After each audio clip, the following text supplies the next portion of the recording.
And it is now my pleasure to introduce our first mayor to come join me on stage, the Mayor of Burien, a leader dedicated to fostering a vibrant and inclusive community. Please join me in welcoming Mayor Kevin Schilling, who will share insights into the exciting developments and the future of Burien. It is fantastic to be here tonight in a room full of people who are entrepreneurs, who are risk takers, who are investors, who are innovators, who are people who care about your community. It is phenomenal to see you all here celebrating what I guess we could kind of call Highline, the Highline community. I know, there you go. My mom and my dad both got their AAs at Highline Community College, so go Highline. I first want to acknowledge this chamber and the incredible work that it does as a convener and a collaborator, and also really importantly, the fact that this chamber has had 3 generations of phenomenal leadership.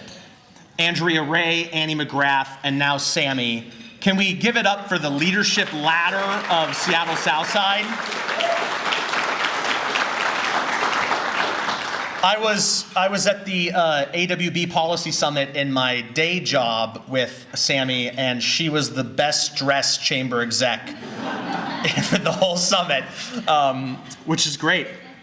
I also want to say that this is a fantastic event that I rarely get to see the other mayors and a lot of electeds from other cities. So it's been so great to just see all of you for tonight and exchange ideas and talk about how we're all doing and where we're at and how we're going to move forward together. This is an exciting time for Burien. I want to thank the work of the realtors and your shout out of what we're doing with housing, and also for our partnership with Crown Castle and what we're doing innovatively in the city with these public-private partnerships. We want to build housing. We want to grow business. We want to connect people to services that are more efficient and less costly. Shouldn't that be the goal of everyone in here tonight, but also every government agency working with the private sector? I think it should be. But excitingly too, I want to, I guess, sort of break some news, even though the news has been broken. The big news of Burien today is that the U.S. District Court has dismissed the county's lawsuit against the city of Burien and has said that the county sheriff's office, in collaboration and in partnership with us through our paid contract, needs to start enforcing the laws we have on the books around public camping. And that's an important step, because from day one for the city of Burien, we have led with the belief that we want to get people off the streets and into shelter and services.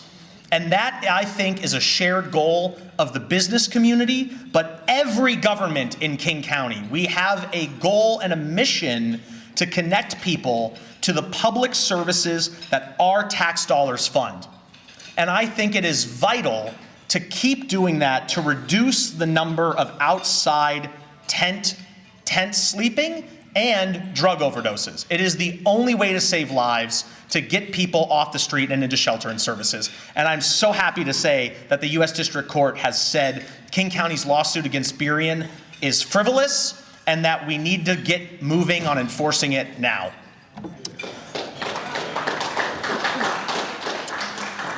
Overall, what I think I'm going to talk about tonight, and what all the other mayors are going to talk about tonight, is an overarching idea of trust between your city governments and your city elected officials and the public that we serve. So I guess we can go to the next slide there. The city of Burien, we have about 53,000 people, 11 square miles. Importantly and interestingly about our city, 1 in 3 families speak a language other than English.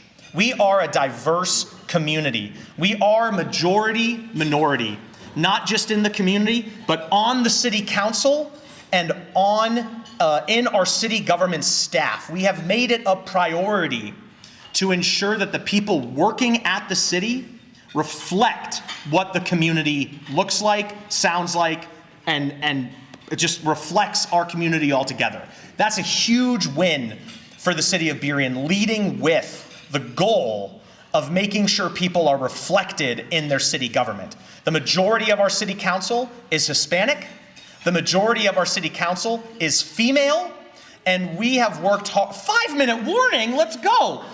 All right, so we've been working on our comprehensive plan, and we've been working on our economic development action plan. Our comprehensive plan focuses primarily on 2 things, and we're hell-bent on this: building more housing of all kinds and growing our economy. We have to do both.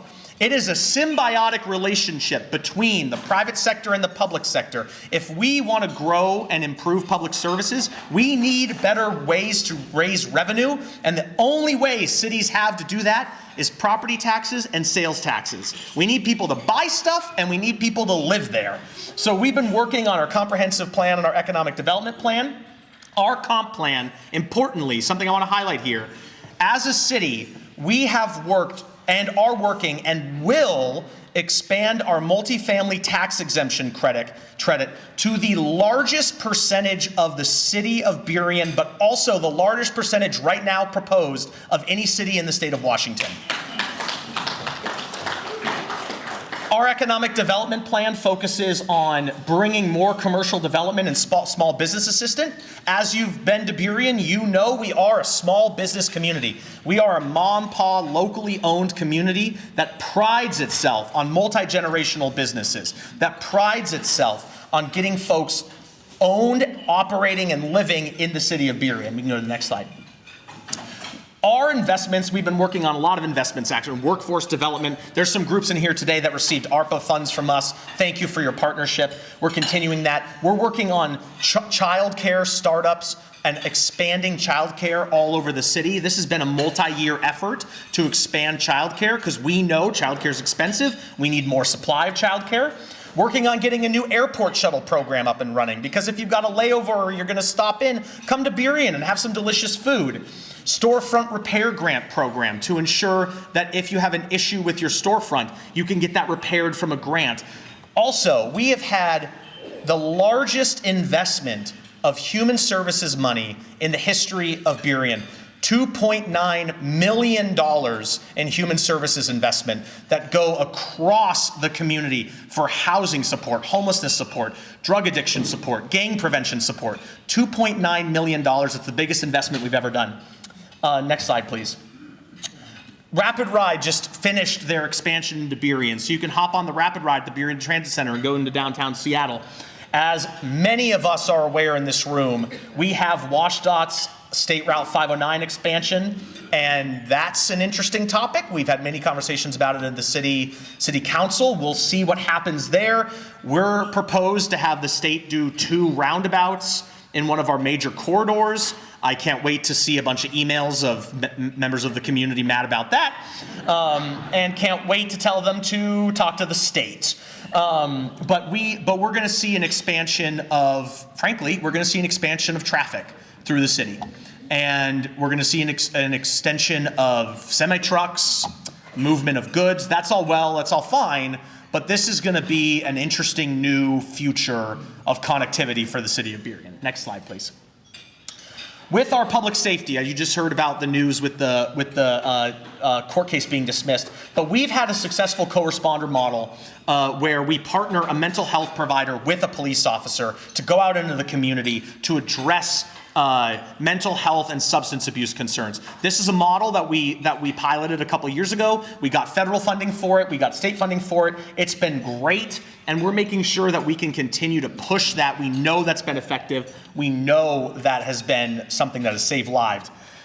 We have also opened up dozens of supportive housing units as well as affordable housing units. We have partnered with Habitat for Humanity, DESC, EcoThrive, as well as market rate housing to get housing built. I'm not interested in standing up here and saying, let's build housing. We are actually building housing in the city of Burien by putting the levers in place to make it so that builders can build and get more units online. That's all it takes. Let's stop talking about it and start making the tough decisions to change our zoning codes and change our building codes to make it happen faster.